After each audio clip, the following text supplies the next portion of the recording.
our customer. Okay? Et surtout, ce qui nous a intéressé, c'est de voir effectivement comment le consommateur, sur son parcours d'achat, choisissait sa bouteille de vin, à la fois sur du vin tranquille et du vin effervescent.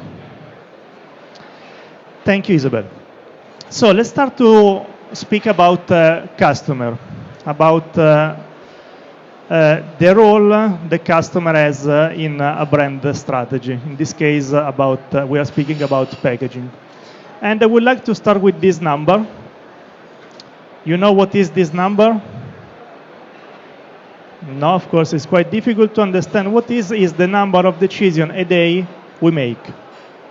In our daily life, we take more than 35,000 decisions. Donc chacun d'entre nous, tous les jours, nous prenons 35 000 décisions. You were aware about this data, about this number? No? Okay. So in reality, we work in this way. And so we could say that our customer, your customer, is in this info-based world. We live in a world full of information. And so we could say even that deciding is becoming more and more difficult. So what is the role of packaging? The role of packaging is to make the decision for your customer more easy. This is the strategic role the packaging has in wine and spirit sector, of course. Other numbers, 15 seconds plus 4 seconds. 15 seconds is the average time a shopper stay in front of a shelf. Donc un consommateur, devant un linéaire, il passe 15 secondes uniquement.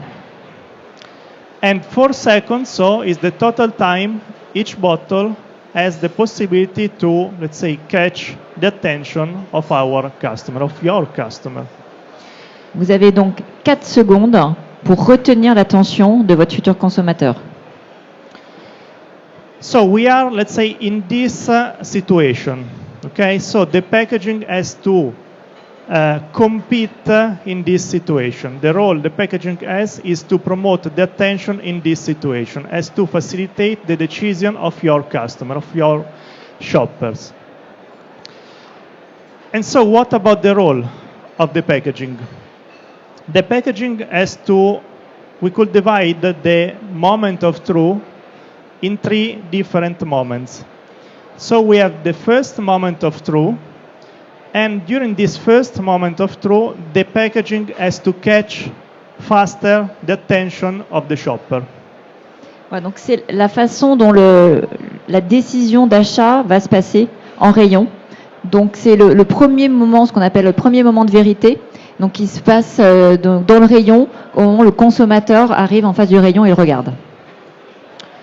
So our packaging has to be very visible, has to be very, let's say, eye-catching, has to promote the attention on the packaging itself.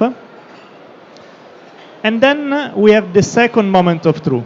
So when the packaging has been able to catch the attention, we have to focus on the second moment of truth.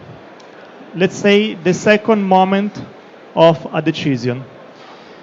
In this second moment of truth, the packaging has the role to promote, to generate emotion, to evoke some emotional dimension. And in this case, the materials about the packaging used by the packaging has a strategic role.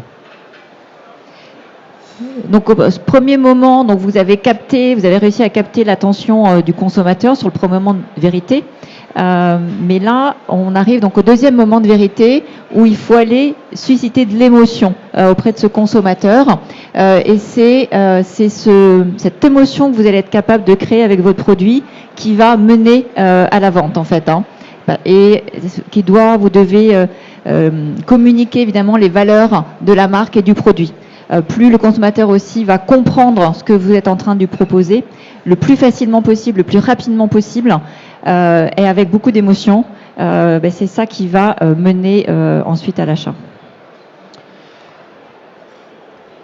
Here we have some other data.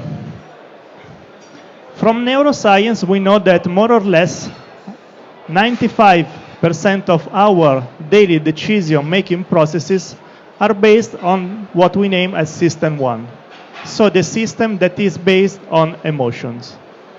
Only 5% of our daily decision-making processes are based on the system 2, so the rational system. This data comes from neuroscience, so from science, and in particular from a Nobel Prize, Kahneman, who won a Nobel Prize for this data, for this assumption. Donc vous avez vu les 35 000 décisions que l'on prend chaque jour. 95% en fait sont décidées par des mécanismes, par le côté émotionnel de notre cerveau. Et il n'y a que 5% sur le côté rationnel. Vous voyez à quel point c'est important d'aller susciter cette émotion auprès de votre consommateur. So what we are saying? We are saying that in front of a packaging, the decision is more and more based on the emotional side. Okay? And so your packaging has to work in this dimension, has to communicate with an emotional language, not with a rational language. Because from neuroscience we know that our shoppers works exactly in this way. So the way you communicate your product with your packaging is strategic.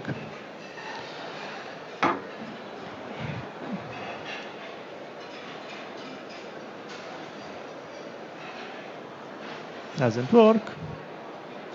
Okay. Here we have an example about the strategic role the packaging has. In this case, this is a real business case. What they did, they add this lemon slide, they add some yellow more, and you know what is the result? Try to imagine what could be the result of this repackaging. So from this pack to this new version of the packaging, in terms of flavor, in terms of tasting perception.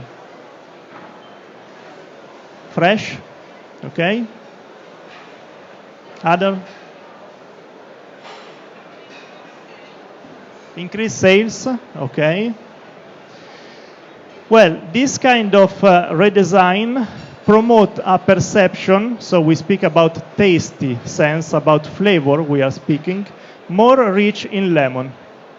In reality, the content was exactly the same. So what means this?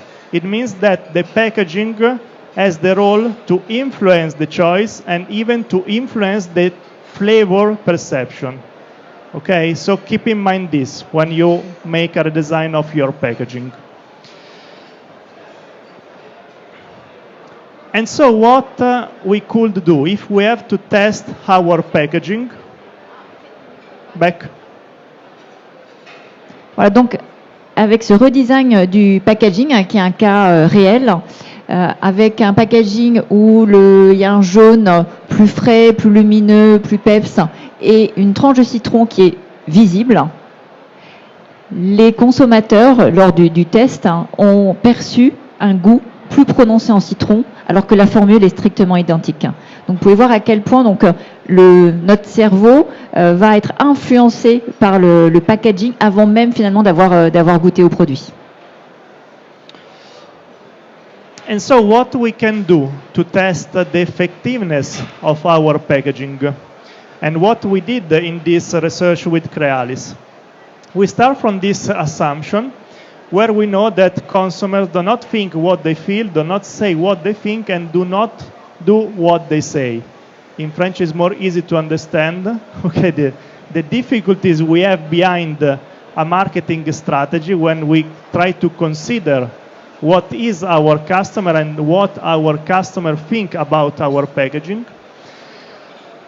And so we start from this assumption, and what we do when we have to test a packaging. Juste pour rappel sur la slide précédente, donc c'est vrai qu'avec les études de marché classiques, on peut faire soit des focus group, des enquêtes quali, quanti. Finalement, on n'a pas la vue complète de comment le consommateur fait son choix, puisque comme il y a 95% qui est émotionnel, c'est pas rationalisé, et donc il y a des éléments qu'on va avoir du mal à les trouver avec les études classiques. Okay, and so what we do usually when we have to test the effectiveness of a packaging, we focus for sure on the attention, and when I say attention, I make reference to the visual attention. We focus on the emotion, and of course we focus on the rational dimension behind a decision. Why this? To have that kind of complete overview. Donc en cumulant, je dirais, les méthodes, en regardant effectivement le côté l'attention, le regard, l'émotion générée, et puis après en finalisant par le côté rationnel, ça permet en fait d'avoir une vue complète sur ce qu'on est en train d'aller rechercher sur l'étude.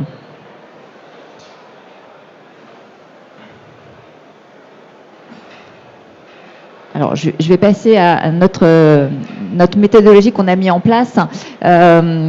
Donc nous, on voulait voir effectivement comment le consommateur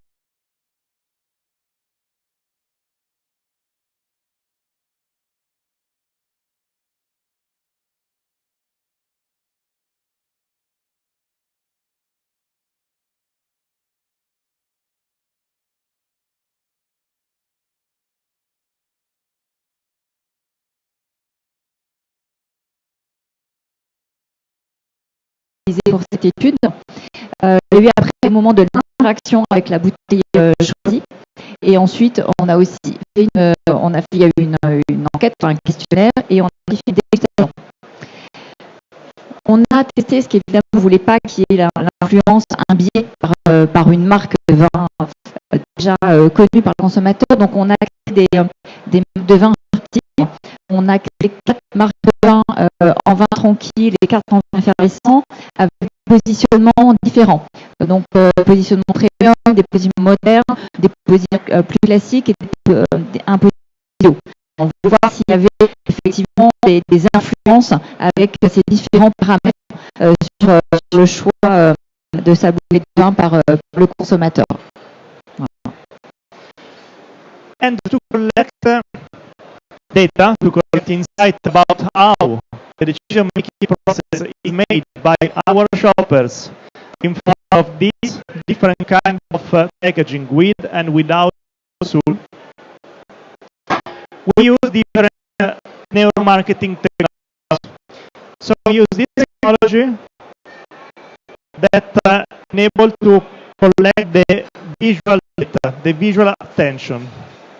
So this is a technology, the name of the technology is the eye tracker technology. It collects the visual attention from the shopper. Then we use this ring, okay. This thing collects the emotional engagement. It collects the skin swing activity, and so with this data, we are able, with this technology, we are able to collect the emotional engagement. Donc pour effectivement pour étudier la vue, donc on a ces lunettes spéciales qui permettent de traquer effectivement comment le regard se porte. Vous allez voir après concrètement ce que ça donne en termes de résultats, de type de data. Donc qui permet de percevoir des micro et c'est ça qui permet de mesurer l'engagement émotionnel. Vous allez voir aussi comment ça se traduit spécifiquement. Okay, so with these two technologies, we are able to track exactly how a decision-making process is made by a customer, and in particular, we focus on the non-rational dimension. We focus on the emotional side of the decision-making process, and then, of course, we collect rational data with the Now, I leave the okay. So here the steps about our research we conduct with So the first moment of truth is when the shopper was in front of the shelf, so we recreate a shelf, and during the moment we collect a visual attention. Then we have a second moment of truth, so when our shopper starts to interact physically with the bottle, in this case we collect the attention plus the emotional engagement. Then we finish the test with the moment where our customer, with our shopper, drink the wine. During this moment, we collect the emotional engagement. Voilà, donc les trois moments que nous avons testés, donc là vous voyez c'est des photos extraites de l'étude. Bon, désolé, il y a des petits soucis de mise en page. Bon, donc premier moment, on était en phase de linéaire, donc on a suivi le mouvement du regard, donc sur les 30 consommateurs.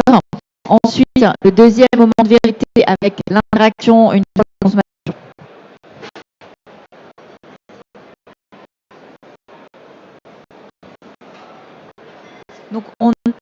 Donc, de cette étude, on a tiré 5 enseignements clés en fait, par rapport au packaging sur la façon dont ils choisissent leur bouteille. Déjà, effectivement, tout se joue au moment en phase du linéaire. Les premières interactions, premières impressions arrivent très très vite. Là, vous allez voir, donc là, on est à la place d'une consommatrice qui est en train, qui a le live et donc on va suivre son regard. Ah, non, ça n'a pas joué en automatique. Bon. Dans l'étude, on voit comment le regard bouge et comment est-ce qu'il se concentre. Merci beaucoup. Voilà.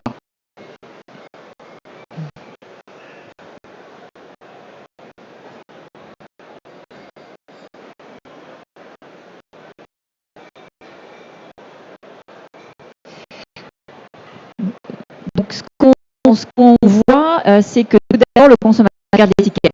Je pense que personne n'est surpris. On sait à quel point, effectivement, l'étiquette a un rôle important pour traduire, effectivement, votre vin et ce que vous voulez lui transmettre.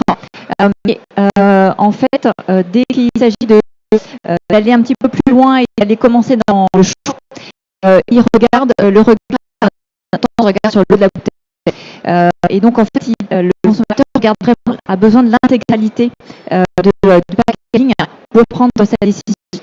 Et donc, dans notre leader de vin qu'on avait reproduit, on voit que les bouteilles sans capsule sont survolées. En fait, elles sont parfois même pas vues du tout. Et lorsqu'elles elles attirent fortement l'attention. En fait, ça permet à la bouteille de se distinguer le linéaire. Ce qu'on a aussi, c'est que les consommateurs sont attirés par les contrastes. Donc, la brillance, les formes, les couleurs. Donc, ce qui veut dire, c'est que dans votre packaging, tout ce qui va permettre effectivement de cette émotion, soit par un contraste de brillance, soit par un contraste de couleur, soit par peut-être un gaufrage, etc. Ça va permettre d'aller chercher ça. Qui reproduit, qui agrège en fait tous les parcours des yeux que vous avez vus précédemment. C'est le parcours agrégé des 30 consommateurs et voilà, et les zones qui sont les plus regardées. Donc vous voyez que, alors on peut dire qu'effectivement celle-ci dans un packaging qui est plus complet, c'est là où le regard ça s'arrête et se porte. Et évidemment, si vous êtes beaucoup plus visible en linéaire, vous allez avoir évidemment beaucoup plus de chances d'être choisi dans ce premier moment et que pour que le consommateur prenne votre bouteille en main et après continue son évaluation. Et donc nous, on a vu que dans l'étude, 9 bouteilles de vin sur 10 choisies sont une bouteille avec capsule ou coiffe et vin effervescent, 100% des bouteilles choisies avec une coiffe.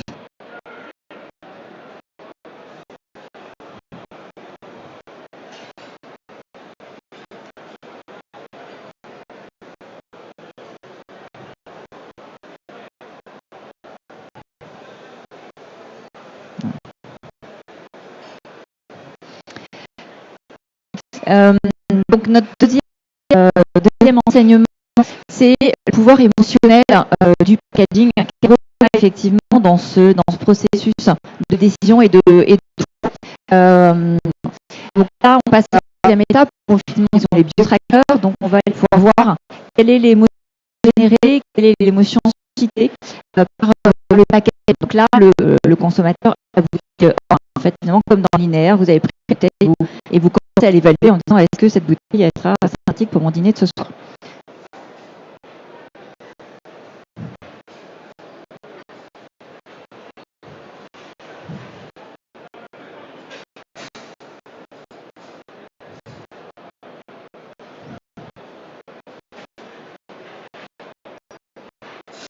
Oui, regarde, effectivement, il passe du temps sur l'étiquette, hein, c'est normal. Mais il y a souvent un jeu en fait entre les deux en fait, la coiffe et l'étiquette. Et on va voir, vous allez voir avec le graphe biotracker, on voit qu'il y a le consommateur se sent plus engagé émotionnellement avec la bouteille quand il y a donc les deux éléments du packaging. Ça perçoit aussi une qualité supérieure. Et vous avez que ça a même un impact sur la dégustation.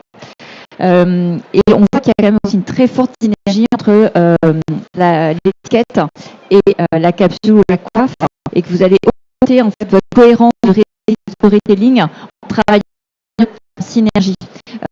Nous, on avait travaillé effectivement des éléments décor qui se répondaient. On n'a pas tout pris entre les coiffes et les consommateurs, le noter, le souligner. Le petit oiseau que je retrouve, c'était sur le vin bio, sur l'étiquette, ah oui, je retrouve une capsule. Voilà, il remarquait ce type de détail. Et effectivement, plus vous allez créer une connexion forte, une émotion forte avec le consommateur à ce moment-là de son choix, plus grand va être le désir et évidemment, plus l'achat va être important. Vous voyez ces fameux, donc avec les biotrackers, le type de graphe qu'on peut avoir. Donc on voit bien qu'effectivement, à partir du moment où le consommateur prend la bouteille en main, il y a de toute façon effectivement qui se crée et vous voyez, on a les pics.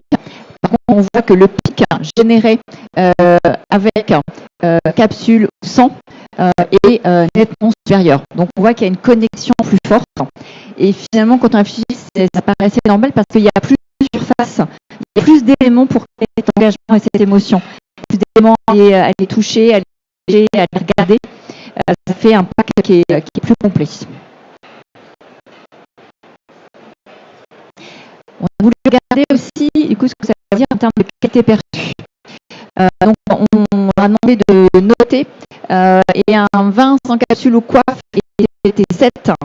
Et vous savez bien que souvent pour que ce soit quelque chose que vous ayez envie d'acheter, il y a souvent la variable 8 qui est importante. Je ne sais pas si vous êtes comme moi sur Booking quand vous réservez, mais vous mettez toujours le filtre 8 minimum en note pour pouvoir choisir votre hôtel. Donc là, on voit qu'en dessous de 100, on est en dessous de cette barrière-là, et avec, on est au-dessus de cette barrière. Et en termes de perception, les consommateurs ont jugé que c'était un vin qui était plus fini, plus qualitatif, plus raffiné, qui avait plus de soin. En fait, traduit le point que vous avez mis en fait, à l'intérieur de la bouteille. Ils sont prêts aussi plus cher de vin. Donc ça, c'est quand même un point aussi important. On leur a demandé, parce qu'évidemment, chaque consommateur a un repère différent en termes de prix auquel il est habitué à acheter, à payer ses bouteilles de vin. Donc, on leur a demandé, par rapport à votre vin habituel, est-ce que vous êtes, souvent, vous êtes payé cette bouteille. Et donc, on voit que sans capsule, on est légèrement inférieur à la moyenne de ce qu'ils ont l'habitude de payer. Et quand vous êtes avec capsule / coiffe, ils sont prêts à payer cette bouteille plus cher parce que pour eux, c'est un produit qui est plus de valeur.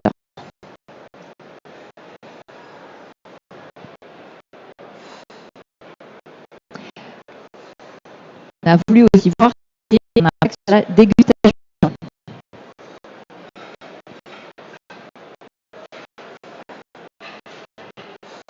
Bien. Voilà. Donc là, on a fait une dégustation à l'aveugle. Donc, on leur a servi le vin Donc vous voyez là sur la photo, donc avec une chaussette, évidemment on voit le bouteille. Dans un cas, on leur servait la bouteille, donc où il y avait une capsule. Dans l'autre cas, il n'y avait pas de capsule. Évidemment, à l'intérieur, c'est exactement le même vin. La façon dont ils ont décrit le vin, on leur demandait de décrire en fait le vin qu'ils venaient de déguster. Et les adjectifs qu'ils utilisaient étaient extrêmement différents. Dans le cas d'un packaging plus simple, ils avaient un vocabulaire aussi extrêmement basique pour décrire ce vin. Et quand il y avait la bouteille avec un packaging complet, eh bien, il y avait un vocabulaire qui était enrichi et ils trouvaient que c'était un vin qui était plus raffiné, plus subtil, plus riche en arômes. Parce que, effectivement, pendant la dégustation, on voit avant et pendant la dégustation, le regard, il est en train de regarder ce qu'il est en train de déguster, donc on lui permet de voir de la bouteille de vin. Effectivement, le regard se porte pendant la dégustation également de la bouteille.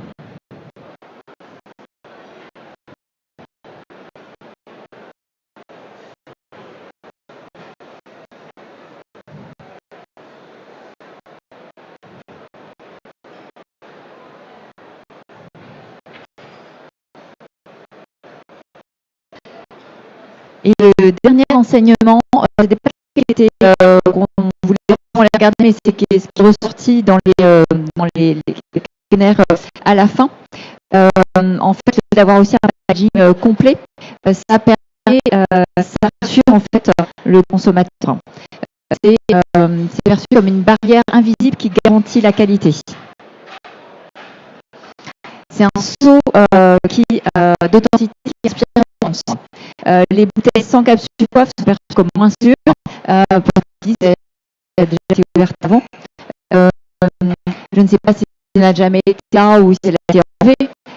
Et dans d'autres cas, c'est complètement fermé. Il y a tout ce qu'il faut pour préserver, le protéger.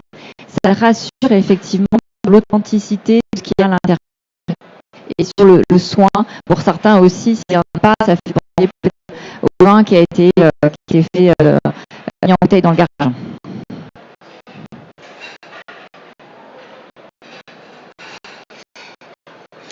Les enseignements clés.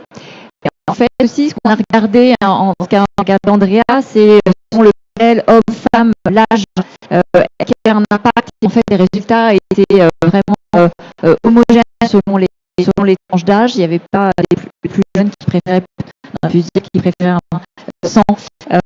Non. Sur la perception aussi, puisqu'on avait un positionnement de bouteille à la fois tranquille et sans, plutôt biologique. Et le fait qu'il y ait sang ou pas, ça n'impacte absolument pas la perception ça n'avait pas je dirais, de durabilité sur le produit et le vin biologique. Voilà. Andrea, would you like to add something on the results? What about the result? I think that to summarize the result, I would say that across the 3 steps, the decision-making process, we collect for each step the role the capsule as in the making process of our customer. And so what we could say, we see that this packaging element has a strategic role for our customer. Let's say that help our customer to make a decision in an easy way and in a faster way. We promote more the decision, we promote more the choice.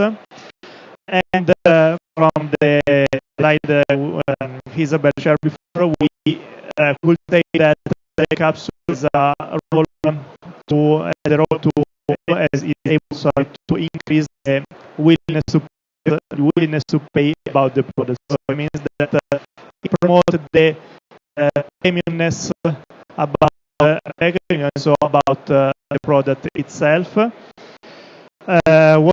else from my side is a very amazing study amazing research that again is very clear the result about the capsule roll. So from us, I would say nothing more. On a aussi quelques conseils pour le design du packaging du vin. C'est effectivement de bien penser aussi à personnaliser, à travailler le haut de bouteille et qui lui aussi se reflète la personnalité et les autorités que vous voulez raconter à travers votre vin. Elle attire le regard, donc elle va aider à attirer, à conserver l'attention du consommateur et être plus visible en linéaire. Donc jouer avec les couleurs, les contrastes, le mat. Au moment où le consommateur a la bouteille en main, plus vous allez pouvoir renforcer son engagement émotionnel, vous aurez de chance d'être acheté. Donc travailler peut-être les lumières, le marquage à chaud, relief, gaufrage. C'est des choses que vous faites sur les étiquettes, mais que vous pouvez aussi compléter sur votre le haut de bouteille. Et vraiment de jouer le storytelling complet de votre packaging avec les deux éléments-là. Pensez que quand le consommateur se retrouve en face de votre rayon de vin, qu'il n'a que 15 secondes en face du linéaire, vous devez vraiment aller attirer l'attention et lui raconter avec votre bouteille uniquement ce que vous voulez lui dire et ce que c'est la proposition que vous êtes en train de lui faire.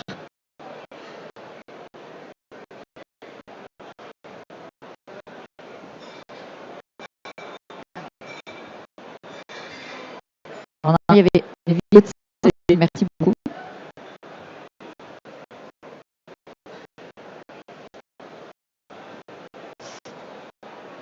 Voilà. Vous voyez un peu plus d'images de l'étude. Donc sur, vous voyez un petit peu mieux les outils qu'on a utilisés.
Nos ateliers de création vous aider à aller plus loin dans votre packaging, à vous faire des propositions. Donc, n'hésitez pas à venir nous voir.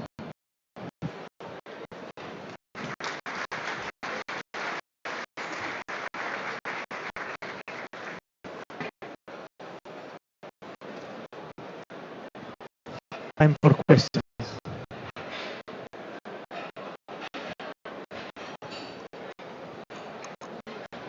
I have 3 questions. One, how many individuals were used for this study, and do you usually consider the label, the back label? Have you done any other studies that consider the back label and the effect on it? Pour le panel, là, nous avions 30 consommateurs. Comme on voulait voir l'impact en linéaire, essentiellement, donc on a regardé donc le devant en fait, pas la contre-étiquette.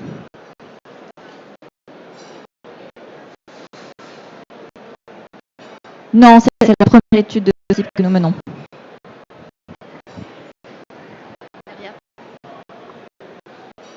It appears that you've only looked at the point of purchase, correct? This is truly purely a point of purchase study, correct? Off the shelf. I can't hear. You can still. Can you put the micro closer? Sure. It appears the study is purely at the point of selection and then afterwards. Did you judge any frustration with the consumers in having to take the cap off the bottle? Right? Did you? Because it for something that would affect whether or not they bought the bottle. So you mean frustration to take the bottle off the capsule? Okay. Off. In reality, because we are tracking something that is, let's say, okay, right. And so it's, let's say, don't provoke this kind of feedback by the customer. Okay. We hear from consumers that that's a point of frustration to take the capsule off. They would rather not have the capsule. So I don't hear you, sir. I understand, but we hear from consumers that they don't like the capsule because it's very frustrating to remove it. So you didn't study that, is what I'm asking. Yeah. We did study this point. We had a lot of parameters to on the bottle selection and the purchase decision and the testing experience.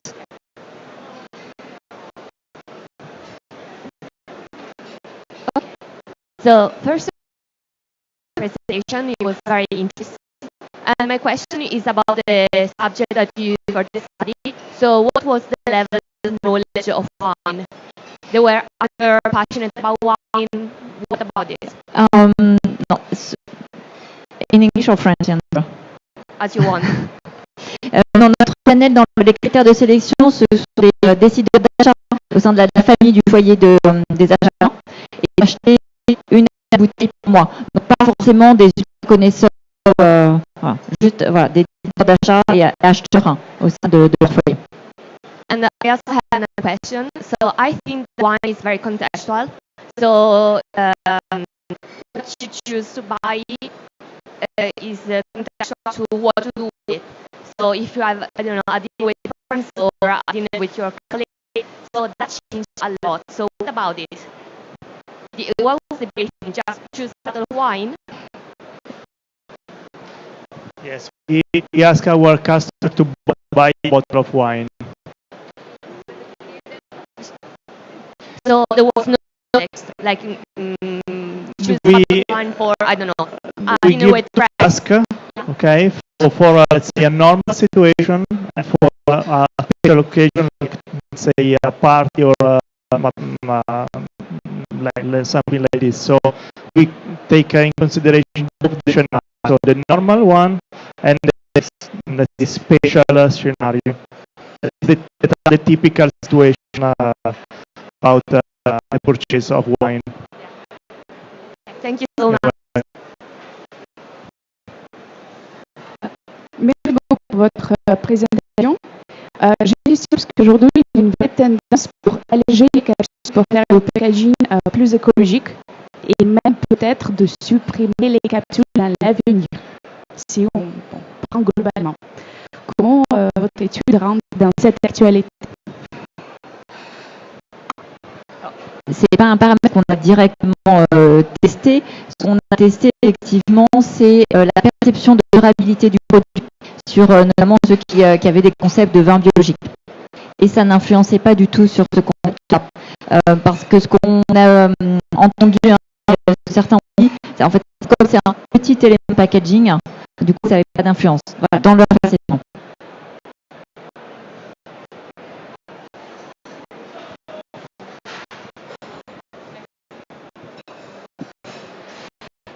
Sur le débat capsule ou pas capsule, justement, ça devient aussi l'avenir là-dessus. Est-ce que la différence, elle n'est pas juste sur les habitudes de consommation?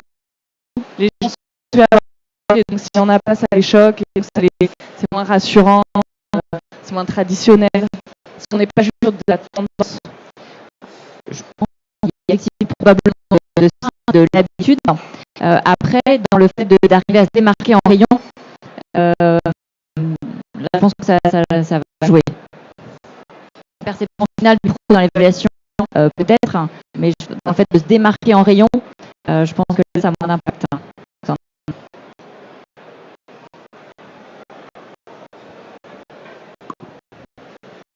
Hi, first of all, thank you very much for your presentation. I have two questions. My first one is, does the positioning in the aisle on the matter, considering if you're at the bottom versus at the top and in the middle? That's my first question. And my second one is whether with consumers, you afterwards, whether you would have liked to see something else on the bottle, or if there were follow-up questions, like, for example, I don't know, digital packaging, certain colors like that, or was it just based on how they were feeling the study, but there were no follow-up questions?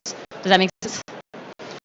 So about the first question, we place the bottle, say, the high level and say the lower level, okay, in order to avoid this kind of typical problem we have when we are on a shelf.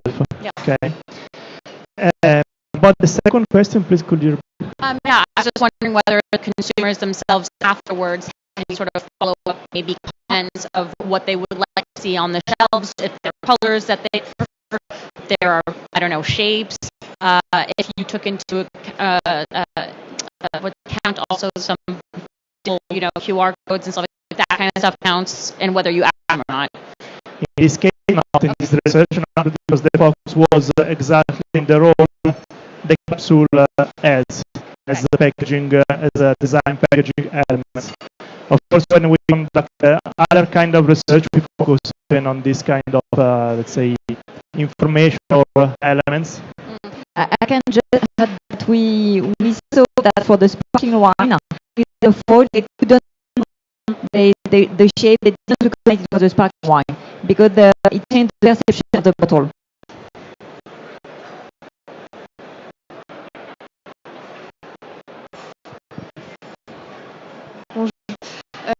Est-ce que le fait qu'il n'y ait pas de prix affiché devant les linéaires, ça n'abaisse pas le processus de décision du consommateur? Est-ce que vous avez pris en compte Is there any bias that we have a price display on the shelf?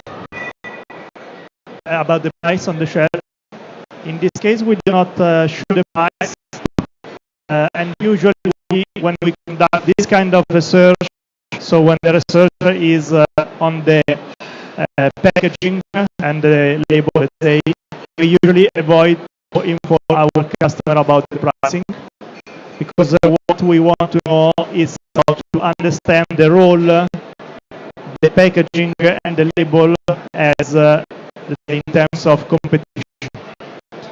So we relate usually the pricing. We do not show the price to our customer, because it's something that it's quite difficult to control from a brand perspective. So we work usually without pricing.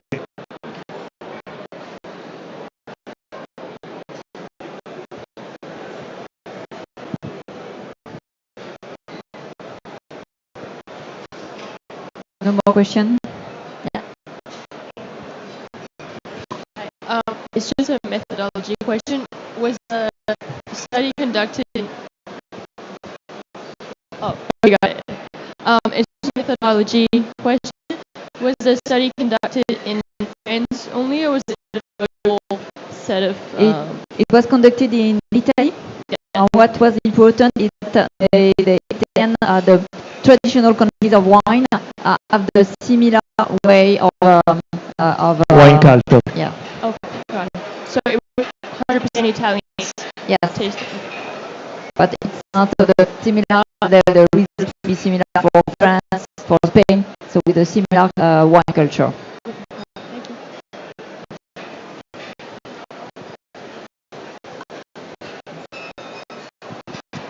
Eh bien, merci beaucoup. Merci Andrea d'être venue spécialement à Wine Paris. Thank you. Thank you, Isabelle. Thank you very much. Enjoy Wine Paris.